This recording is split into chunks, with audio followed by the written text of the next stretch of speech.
Hello and welcome to the YouTube channel of AI with Vik. We will continue our quest for linear algebra, and we will move to the second part, which is understanding matrices. But before doing that, we'll try and understand the system of linear equations. So for that, let's consider these three examples: 2x 2x plus y is equal to 5, x minus y is equal to 1. It's easily understandable that we can solve this linear system of equation by back substitution. Let's try and solve it.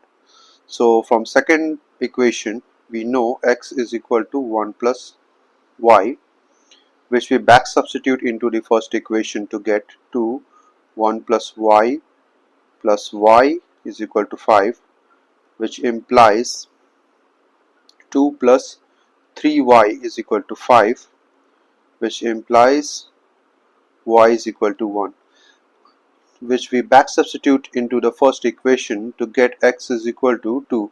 So we can conclude from here that the solution to this system of linear equation is 2, 1.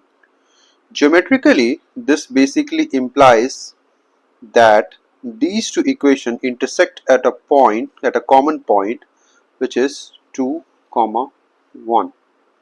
So basically we can say that this system of linear equations has a single solution, one solution. Okay. Now let's consider one more system of equations here. X plus 2y is equal to 4 and 2x plus 4y is equal to 10. Now if you notice, the coefficients, by the way, these are known as coefficients. This is 1 point y, so these are known as, this is again 1 point x, and this is again minus 1 point y. So these are known as coefficients. We'll explain this a bit in detail towards the end of the video again. So if you look at the coefficients for the second equation, they are direct multiple of the first equation. So basically, if 2x plus 2y is equal to 2x plus 4y, which actually implies that these two equations or these two lines in 2D are parallel to each other, meaning they never intersect. Hence, these system of linear equations have no solutions.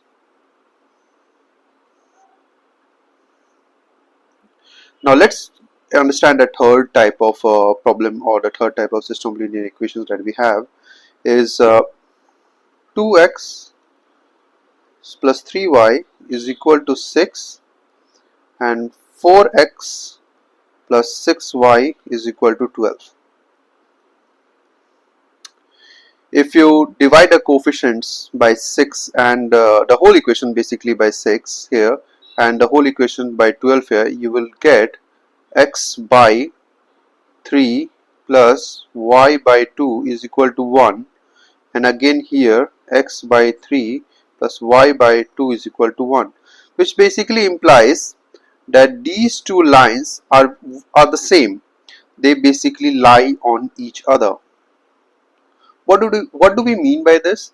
This means that any point satisfying here will also satisfy here. So let's say, for example, that from the first equation, we can actually get these type of points here. It can be said that 2x plus 3y is equal to 6, then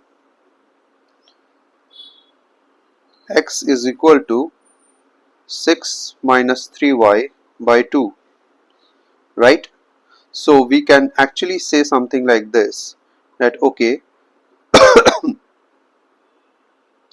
that we will have points in the form of 6 minus 3y by 2 minus y, right? So let's form a table for this.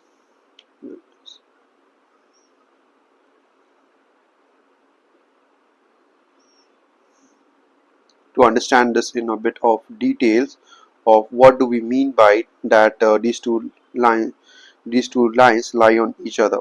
So let's consider y and then 6 minus 3y by 2 and the corresponding point that we get. So for let's say for example for y is equal to 0, we have 3, x is equal to 3. So the point will be basically 3 comma 0. Similarly for point y is equal to 1, we will have 6 minus 3, 3 by 2 will be, which will be 3 by 2 comma 1 and so on. Now if you consider these 2 points only, right, you can continue going on for as many points as you want. Like if you consider only these 3 points, let's consider this point, right? If we substitute this into this equation here, the second equation, that is 4 dot 3 plus 6 dot 0 is equal to 12, which implies 12 is equal to 12, meaning this point which actually lies on this line also lies on this line, meaning that they actually are on top of each other, which actually implies that there can be multiple solutions. Since each point you can continue going on like up till infinity, each point that you produce a point here will always satisfy 4x plus 6y is equal to 12, always. Hence it has infinitely many solutions. Okay, let's try to understand these three system of linear equations via graph. I've already plotted them, so we'll try and understand that.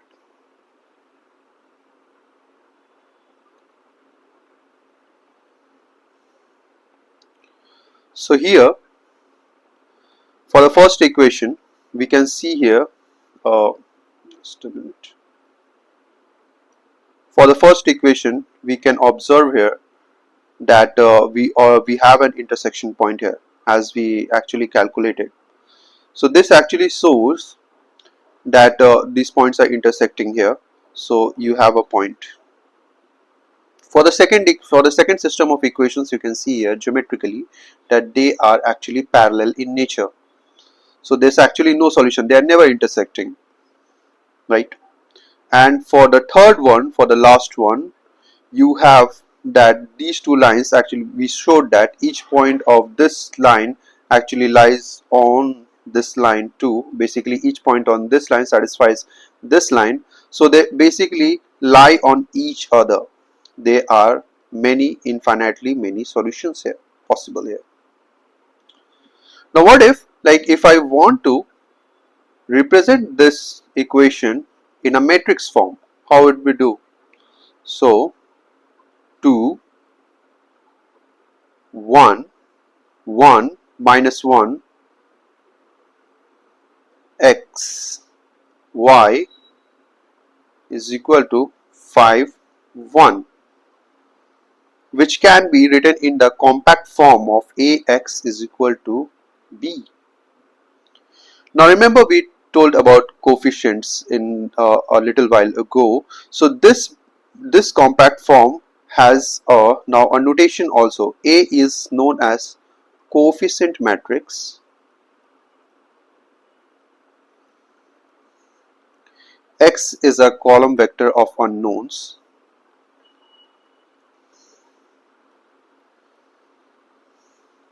and here b is a column vector of constants. Sorry.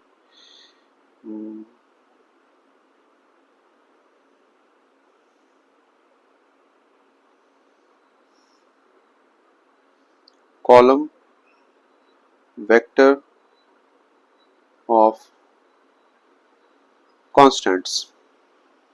Okay, what if Now if I want to represent this a system of n linear equations, how do we do that? Let's try and understand.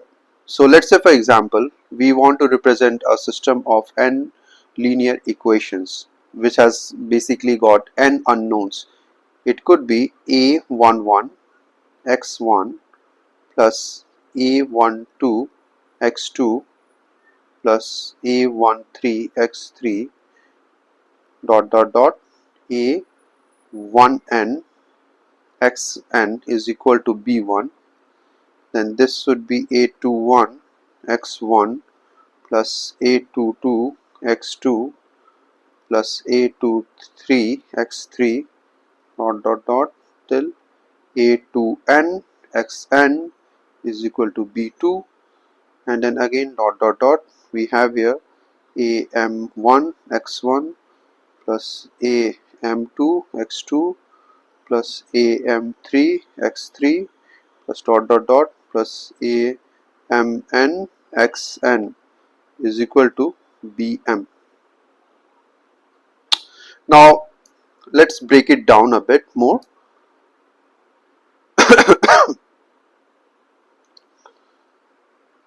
x1, x2 up to xn are known as unknowns or unknown variables. a11 up to a1n or amn are known as coefficients,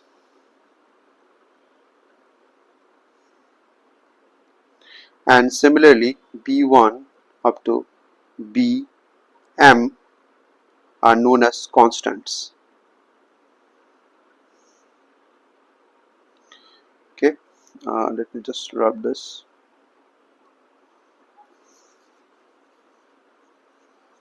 Which this whole system of linear equation can be represented again in the similar compact form that we have represented earlier, something like this: ax is equal to b, where a is the coefficient matrix,